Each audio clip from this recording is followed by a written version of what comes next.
దుబాయ్లో జరిగిన రోడ్డు ప్రమాదంలో మరణించిన వారి మృతదేహాలు చొప్పదండి ఎమ్మెల్యే మేడిపల్లి సత్యం చొరవతో ఇండియాకి చేరుకున్నాయి. ఈ సందర్భంగా బాధిత కుటుంబాలని ఆయన పరామర్శించారు. ఎమ్మెల్యే మాట్లాడుతూ ప్రభుత్వం తరఫున కుటుంబాలని ఆదుకుంటామని హామీనిచ్చారు. బాధిత కుటుంబ సభ్యులకి ఇండ్లు మంజూరు చేయించడంతో పాటు వారి పిల్లల చదువుల విషయంలో కూడా అండగా ఉంటామన్నారు. దుబాయ్లోని కంపెనీ యాజమాన్యంతో మాట్లాడి వారికి నష్టపరిహారం చెల్లించేందుకు కృషి చేసిన ఎమ్మెల్యేకు స్థానిక సర్పంచ్కు ధన్యవాదాలు తెలిపారు. ఈ నెల 8వ తారీఖు నాడు దురదృష్టవశాత్తు దుబాయ్లో ఒక ఘోర రోడ్డు ప్రమాదం జరిగింది.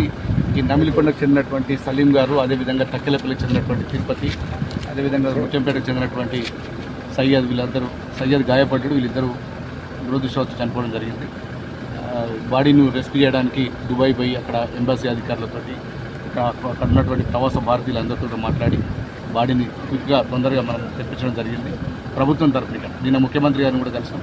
మొన్న దుబాయ్లో జరిగినటువంటి రోడ్డు ప్రమాదంలో మరణించినటువంటి నమిలికొండ గ్రామానికి చెందిన సలీం గారు ఈరోజు వాళ్ళ భౌతికగాయం దుబాయ్ నుంచి మన ఎమ్మెల్యే గారి వాళ్ళ దగ్గరుండి దుబాయ్ వెళ్ళి ప్రత్యేకంగా చొరవ తీసుకొని దుబాయ్కి మన భారతీయ రాయబార సంస్థ నుంచి మాట్లాడి ఎంత తొందరగా అయితే తొందరగా వీలు చేసుకొని తీసుకొని వచ్చి మనకు ఎంతో చాలా సాయం చేశారు.